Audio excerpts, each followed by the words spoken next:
Welcome to Hypocritics. I just killed Jonathan. Yep. That's why these seats are red. Yep. He's just walking out to his grave now. He's very considerate like that. Zombie powers. A little bit of info about Jonathan. He likes to eat brains. He likes to go for slow shuffles along the beach. And he's looking to decompose with someone. Could it be you? Gross. Welcome to Hypocritics. Today we're in the Paramount Theatre in Wellington, and we're reviewing It Follows, a film written and directed by David Robert Mitchell. How did you two enjoy this film? Good. Yeah, I really enjoyed this film. I mean, it's a psychological horror that is extraordinarily rare to see such a good horror film done so subtly and with such tenderness and with such skill. It doesn't try to attack the audience with its scares. It eases the audience into them, and for doing that, it's all the more scary. The film stars Micah Monroe, Keir Gilchrist, Daniel Zavato, and Jake Weary. In terms of plot, the film is very, very simple. It's about a thing that follows another human being. It's one of those great films which are basically spoiler-free because it's more about the experience than the events that take place in the film.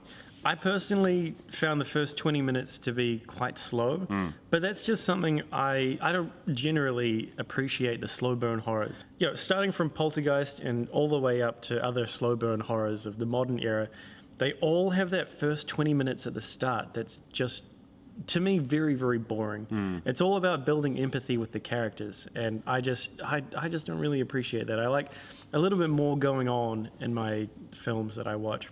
So in that respect, this film is very traditional. It follows the tropes of modern slow burn horrors, which is the slow burn, the build-up, and then the lots of stuff happening for the last 2/3 of it. Other than that, though, once the film really took off, I loved it. I really enjoyed it.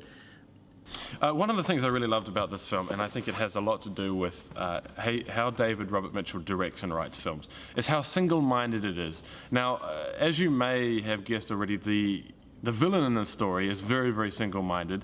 The film is kind of rough around the edges, like we expect all horror films to be. But he embraces those things and dives right into it. And some of the cinematography, for example, is very unusual. He uses a lot of circular shots, which you'll see later on in the film, which you don't see in conventional narrative at all.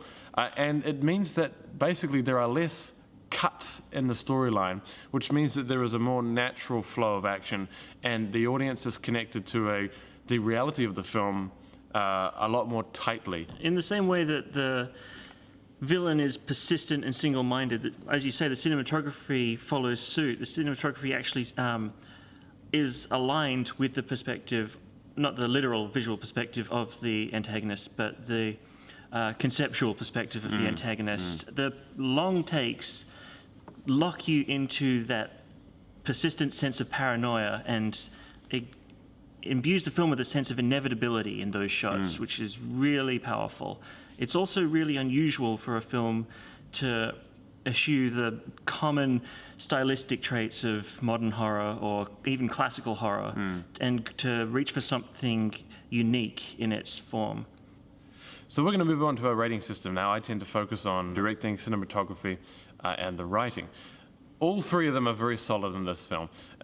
In terms of the directing, again, it was the thing that I most admired about the film, and again, talking about how single-minded David Robert Mitchell is. He takes on, in many ways, the persona of the villain in the story. There are some shots here and there that occasionally don't work, but you can see him taking risks, and the fact that he is willing to take risks impresses me as a viewer.